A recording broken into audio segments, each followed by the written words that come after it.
Good morning. Today I'm going to read Party Hardy, Chapter 12. That week there was plenty of chatter about Richie's upcoming birthday.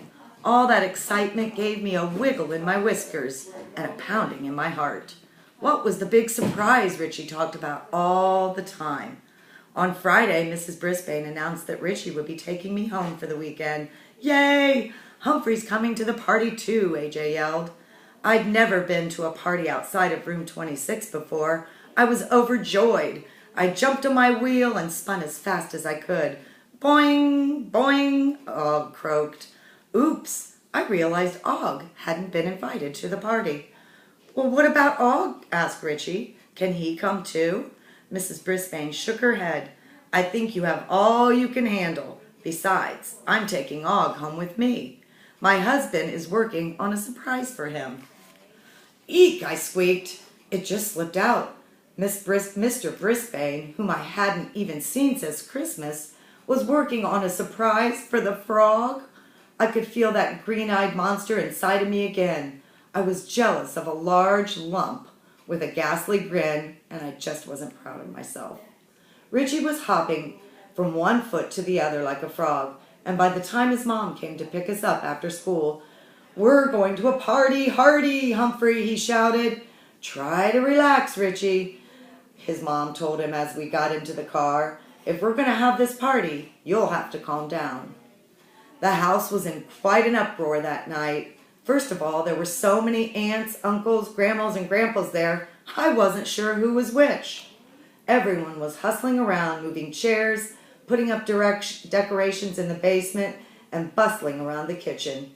As busy as they were, they all managed to stop and say, Hi, Humphrey, or isn't he a cutie? Uncle Aldo and his wife Maria stopped by to help. When Aldo announced he was starting college again, his relatives slapped him on the back and said, Way to go! They were happy, happy, happy about it, just as I was. On Saturday morning, there was even more commotion. As Richie's family hurried up and down the stairs, preparing for the party, Aldo and Maria came back to help. Early in the afternoon, Aldo put a top hat on and picked up my cage. Okay, Humphrey, time for us to party on. He carried my cage downstairs to the basement.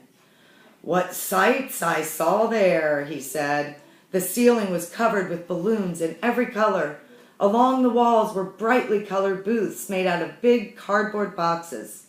A circle of chairs was surrounded on a large platform. Happy circus music was playing, and I could smell the popcorn and lemonade. Aldo set my cage on the big table and said, Welcome to Richie's Crazy Carnival. Step right up, one and all. Soon my friends from room 26 made their way from the downstairs. Gail and Heidi, well, not together, of course. Kirk, Garth, Mandy, Saya, AJ, Art, Seth, and Tabitha. As soon as Saya saw Tabitha arrive, she hurried over to greet her. Oh, I'm so glad you came, she said. Then down the stairs came Marty. Marty? I blinked hard and looked again. Sure enough, Martin Bean, the guy is really mean, was right there in Richie's basement. My mom made me invite him, I heard Richie tell Garth. He's in my Sunday school class. There's school on Sunday too? Gee, you learn something new every day. The kids all put brightly wrapped presents on a table. Most of them said hello to me. Then Aldo stepped right up and played the most amazing games on earth. Each of the booths along the wall featured a different activity. Richie's dad had a booth where the kids tossed rings at empty soda bottles. If 3 rings landed over the bottles, you got a pink ticket. Cousin Mark's booth featured a game where you threw a small basketball through a hoop. You got a pink ticket for each basket made. In Grandpa Ronaldo's booth, you had to knock little bowling pins down with a ball. If you knocked them all down, you got another pink ticket. Closest to me was Maria's booth. She had a flowered scarf on her head and a big glass ball in front of her. Come here, Madame Marie, tell your fortune, she called to the crowd. Madame Marie told Mandy that in the future she would eat a lot of popcorn. I think she already had. Then Maria told Kirk that in his future He would have a lot of fun. Well, Kirk always does. There was so much noise in Richie's basement, I was tempted to go into my sleeping house for some peace and quiet, but I didn't want to miss any of this fun. Then I noticed someone not having fun. Heidi Hopper was on her way to the basketball booth when Big Mean Bean stood in front of her, blocking her way. She moved to the right to go around him. Marty moved to the right and blocked her. "What's your hurry?" he asked in a really nasty voice. Heidi moved to the left to go around him, and Marty moved to the left to block her. "Say the magic word," he said. "Please," Heidi said in a soft voice. "I can't hear you." "Please." Heidi spoke much louder. Marty sneered. "That's not a magic word. Guess again." Once more, Heidi tried to go around him, and he stopped her. She was almost in tears. This was unspeakable behavior. "Let her go," I yelled. Not that anyone really could hear a small hamster over all this hubbub. Suddenly, Gail appeared out of nowhere. "Stop it, Marty," she said, and she pushed him out of the way. She grabbed Heidi's hand and pulled her toward the fortune-telling booth. "Come on, Heidi." Marty stood there with his mouth wide open. I could hardly believe what I'd seen myself. First of all, I thought Gail was mad at Heidi. Second of all, no younger kid had ever dared push Marty before, especially not a girl. Gail's a lot stronger than she looks. "Yahoo, ladies, fortune's told. Let Madame Marie tell you what your future will bring." Heidi and Gail looked at one another. "Step this way," Marie called to them. The two girls scurried over to the booth and sat down as Marie stared into the glass ball. "You will be best friends forever," Maria predicted. "Hooray!" Heidi and Gail looked so happy with their fortune. As they walked away, I heard Gail say, "I'm sorry I said you were a cheater. I was so wrong." "I'm sorry I called you a crybaby," said Heidi. They didn't seem to know what else to say until Mandy raced up and asked him if they'd try the ring toss yet. The three of them hurried off to the booth. Those old gold friends, Heidi and Gail, they were back together again. Meanwhile, Marty seemed puzzled by the whole incident. He stood motionless, watching the other partygoers pairing off and having fun together. I guess Aldo was watching because he marched over to him and said, "If you need something to do, I could use help giving out prizes." Marty didn't answer. "Or would you rather be with your friends? You do have friends, don't you, Marty?" Marty stood like a statue, staring at Aldo. "You know, Marty, if you stop pushing everybody around, people might start liking you. So why don't you come over and do something nice, like hand out some prizes?" Aldo didn't wait for an answer. He put his hands on Marty's shoulder and marched him to the prize booth. Meanwhile, Richie and Seth cheered as Tabitha got 3 baskets in a row. Smiley the bear was nowhere in sight. After Miranda and Saya had each earned a handful of pink tickets, they headed for the prize booth. But when they saw Marty there, they stopped in their tracks. "I'm not going over there if he's there," said Miranda. "He'd probably steal all my tickets." AJ and Art were already at the prize booth, trying to choose from the assortment of little prizes, paddles with balls attached, of funny cardboard glasses with eyeballs painted on them, and Aldo and Marty stood behind the prize table. "Hurry up and take something," Marty said in a gruff old voice. He stuffed the glasses in AJ's hand. "Move it along." Aldo nudged Marty. "Give them a chance to decide what they want, Marty," he said. "How about a train whistle?" he asked, holding up a big wooden whistle in the shape of a train. "Maybe," said AJ. "Paddleball is always good," said Art. "I'll take that." "Good choice," Marty mumbled. "I'll take the whistle," AJ decided. "Thanks." "You're welcome. It sounded strange to hear Mean Bean say a nice word." Kirk refused to go to the prize booth with a handful of tickets. "Well, if it isn't Kirk the Marty stopped himself before he finished. "Kirk the basketball king," said Aldo. "Pick a prize." Kirk had enough tickets to get a flower with a bulb attached that could squirt water. "Good choice," said Marty. His voice sounded a little different. I guess he wasn't sure how it sounded to say nice things. At last, Say and Miranda, who had been watching Marty, finally came forward, clinging their prize tickets. "Ladies, come get your prizes," said Aldo. "Marty will help you. He likes to help, right, Marty?" "Here are some keychains," Marty told the girls as they nervously stepped forward. "Or maybe you'd like a tic-tac-toe game." Miranda and Saya were obviously surprised that Marty was acting like a human being, acting like really he's supposed to act, as he handed back their tickets. "Thanks, Marty," said Miranda, taking the keychain. Aldo grinned. So did Marty. Everybody was having such a good time. I was tempted to open that doesn't lock and join all the fun. While I was thinking it over, Aldo blew the whistle and asked everybody to come to the center ring for the big show. As I watched my classmates rush for their chairs, I realized that I had an excellent hamster's eye view of the center of the ring. There was no need to plan an escape. Once everyone settled down, Aldo took center stage and waved his top hat dramatically. "Ladies and gentlemen, get ready to be dazzled by the one, the only, the amazing Magic Mitch." Amazing Magic Mitch turned out to be a tall, skinny man wearing a top hat. His long blonde hair touched his shoulders, and he had an oversized black jacket with a red and white striped t-shirt, and he wore a huge red-rimmed glasses.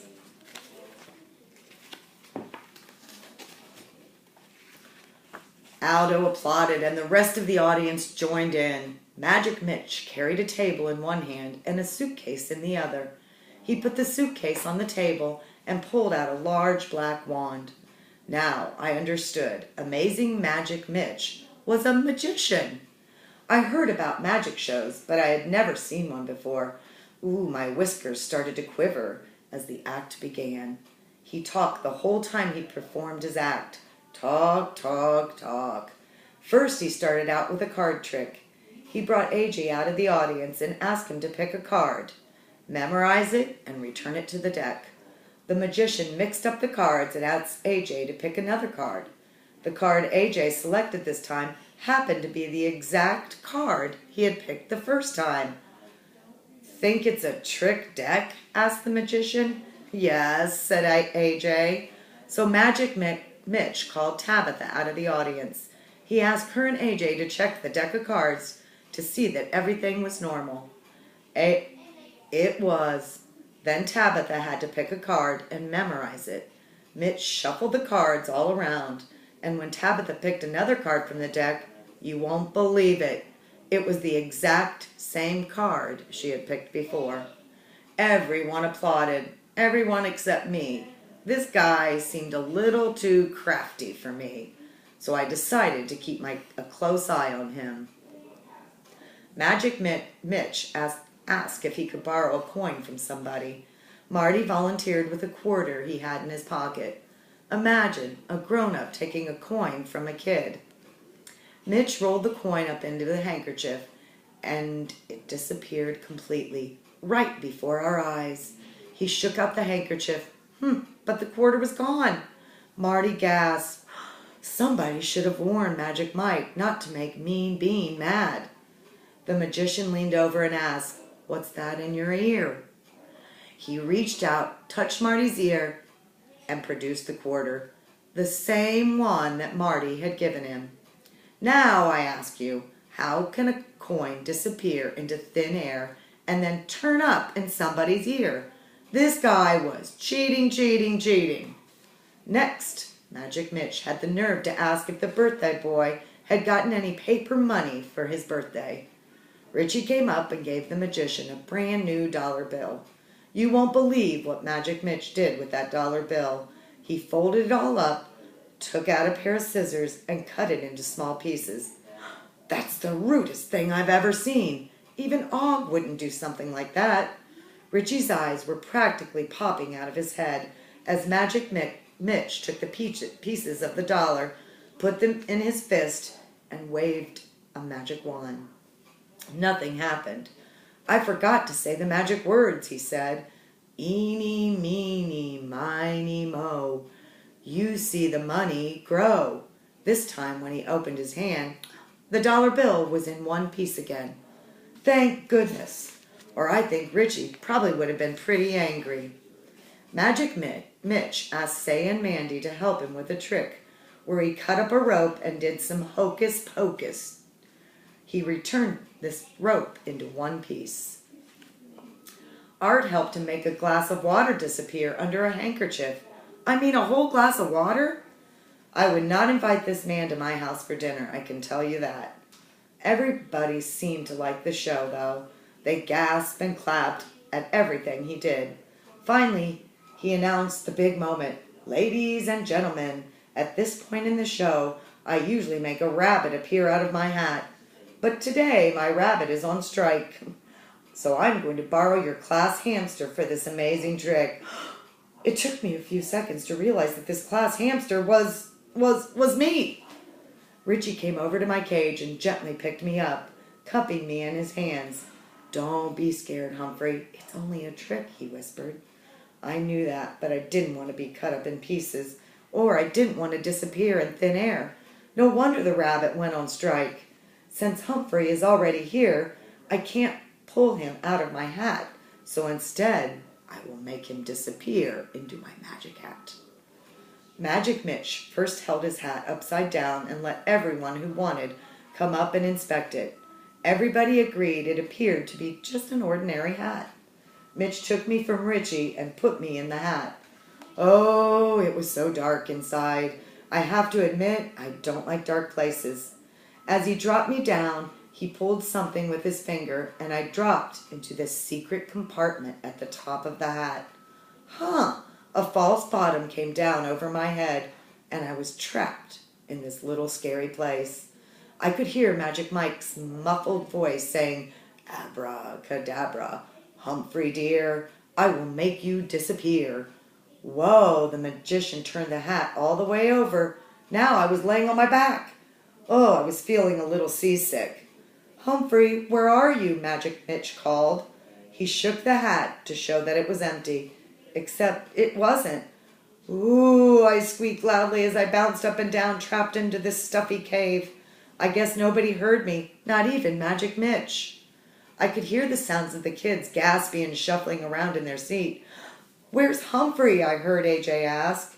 Beats me, said Magic Mitch. He turned the hat around, put it on his head. You want to see another trick? Bring back Humphrey, Richie said in a voice as loud as AJ's. Humphrey who? Asked the magician. He started doing another trick. I couldn't see what he was doing since I was completely in the dark. Well, if Magic Mitch wasn't going to do anything about getting me out of that hat, I was going to do something for myself. When I squinted my eyes, I could see a pinpoint of light above me. If I could see light, there must be an opening. I crouched into the little space and reached up with my paws. I pushed and I scratched and I pushed some more. I may be small, but I am strong for a hamster. I could hear Magic Mitch repeating, now you see it, now you don't. Which shell has the P under it? Bring back Humphrey, more voices shouted, but Mitch ignored them. Now I could see a lot more light. The top of the hat was opening from all my pushing. There was a space barely big enough for me to squeeze through. I pushed myself up with all my might and popped right out of the top of the hat. I could see my friends from room 26, Richie's relatives, and also Marty Bean, all staring up at me. Magic Mitch kept going, even though nobody paid any attention to him. They were giggling, pointing, nudging, and nodding. The giggling turned into chuckling, laughing, and howling. Now you see it, now you don't, Mitch sounded confused. Folks, are you paying attention to me? I could hear my name being whispered all around. I stood up as tall as everyone stared at me. Greetings, all in one, I squeaked as loudly as I could. This produced shrieks of laughter. I took a bow. The audience members began to shout my name. They stamped their feet and clapped their hands and chanted, Humphrey, Humphrey, Humphrey. Okay, the magician sounded quite annoyed. I will bring him back. He took his hat off, and there I was, eyeball to eyeball with Magic Mitch. He looked very pale. "What are you doing? You ruined my whole show." "It's my show now," I squeaked to him. "Next time I'm bringing the rabbit," he said glumly. Nobody else heard because all my friends continued to clap, stomp, and cheer. Aldo quickly entered the room and said, "Let's have a big round of applause for the amazing magic Mitch." Mitch waved his magic hat, which now had a hole in the top, and he hurried away from Richie's basement as fast as he could. The crowd kept applauding and cheering. I knew that they were cheering for me. A friend is a present you give yourself. Robert Louis Stevenson. He was a Scottish novelist and poet. Thank you.